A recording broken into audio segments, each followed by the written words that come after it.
How to recession-proof your property portfolio. In November, the Reserve Bank said that a recession is coming, and this raises important questions. How big's the recession going to be, and how long is it going to last? Why is it going to happen, and could it be a good thing? Controversial, I know. And how can I recession-proof my property portfolio? That's what we're going to answer in today's video. Remember, a recession is where the economy shrinks in size before it starts to grow again. And when that happens, people tend to spend less, and businesses, they find it tougher to attract new customers. The Reserve Bank expects that the downturn is going to start in March 2023, and in total they expect the economy will shrink by less than 1%. This will last for about a year before the economy fully recovers by mid-2025. Now think of this as a 1% pay decrease for the whole economy, which is not that big. I mean, if you had a 1% pay cut, would you really notice? Now, of course, when a recession hits, we don't all feel that pain equally. The negative effects will fall among a few people. I'll give you an example. The Reserve Bank forecasts that unemployment will rise from 3.3% up to 5.7%. That means for every 100 people who currently work or who want to work, there'll be an extra 2.4 people who won't have a job.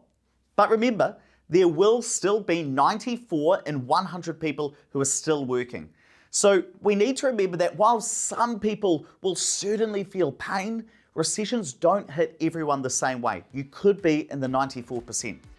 And that's got me thinking, could the recession be a good thing? How could a recession possibly be a good thing? Well, you've got to think about why the Reserve Bank is ramping up interest rates to such a degree that it could cause a recession. Right now, inflation is too high. The prices of the things that you and I buy, they're going up too fast. The Reserve Bank's goal is to keep inflation between 1% and 3%. And right now, we're way outside that band, sitting at 7.2%. So how does inflation happen? Well, if there is a lot of demand in the economy and people like you and me, we want to go buy stuff. But business, if they're struggling to supply and keep up with that level of sales, they start to put prices up. And one of the big drivers of rising prices today is the labour market. 43% of businesses say that the main thing stopping them from growing their business, it's labour. They can't find enough good staff. This is the first time in about 50 years that more businesses say a lack of staff is holding them back rather than a lack of customers. So the tight labour market is constraining supply. But also, because we have record unemployment, just 3.3%, workers, we feel confident in our jobs, so we're happy to keep spending. So the tight labour market is constraining supply, but it's also supporting higher demand. So when we see fears of a recession, fewer employers looking to hire, the prospect of more unemployment, given how hot the labour market is already, this cooling, it certainly could be a good thing.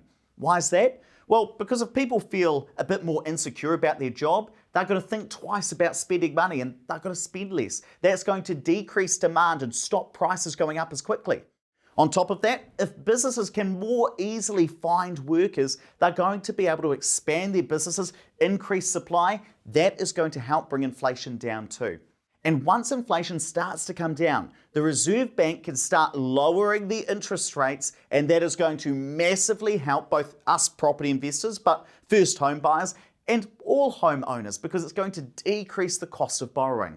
But if a recession could be needed, what can we property investors do to weather the storm and recession-proof our portfolios? There are 6 strategies to recession-proof your portfolio. Number 1, set up an unused revolving credit. Right now, interest rates are high and many investment properties have negative cash flow. The expenses are higher than the rent coming in. That means that property investors need to put money in to cover the shortfall, what we call a top-up.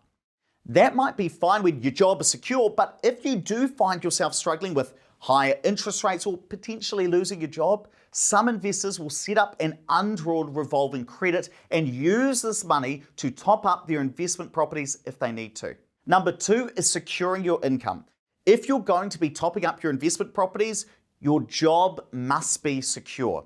Now, during a recession, some businesses will unfortunately close, and that can cause stress for the people who worked for those businesses because you've got to find a suitable job quickly. So it's worth looking at your employer and thinking, are they going to last the recession? Now, most businesses will, but some won't. And if you don't think your employer is going to last, better to look for a new job now while you have the time. Number 3 is increasing your income. Now, one way that Kiwis are dealing with rising prices and higher interest rates is increasing what they earn. You can do that by asking your boss for a pay rise, but the larger increases in pay, they tend to come when you move jobs. And the current stats show that on average, those who move jobs are increasing their incomes more than those who are sticking in the same jobs. Strategy number 4 is raising your rents. Many property investors deliberately charge less than they could because they want to keep their current tenant. But if you really need the cash flow to help you get through a tough time, raise your rents if you can. But remember, you do need to give your tenants 60 days notice of that rent increase. So no point waiting to raise your rents when you need the extra money. You need to do it sooner rather than later. Strategy number 5 is restructuring your debts. Here at Opus Partners, we recommend paying down the mortgage one property at a time. So if you are currently paying down debt on multiple properties, put as many as possible on interest only. This will decrease your repayments and conserve cash flow. You can then take the money you would have put towards paying down those mortgages and put it into a revolving credit. Well, what does that do? It means you can still pay down your debt, but if you lose your job, you've still got access to the money. For those of you who have read our recently released book, Wealth Plan, that's the Mortgage Buster strategy. And if you haven't read that book, you can get your copy at wealthplanbook.com. The link is down in the description. And just before I tell you the final strategy, if you enjoy learning about property investment in a data-focused way, make sure you hit the subscribe button. We release new videos every Monday and Wednesday. And if you do already subscribe, you've probably already guessed the last strategy, number 6. Get your finance set up now to take advantage of deals, because we're in the part of the property cycle where prices are close to bottoming out. We're in cooee of the bottom of the market. Well, the exact technical bottom of the market, that'll likely come within the next 12 months, but there are deals out there today. And that's the reason why smart property investors are talking to their mortgage brokers to get their bank finance in place to see if they can pick up another property while prices are low.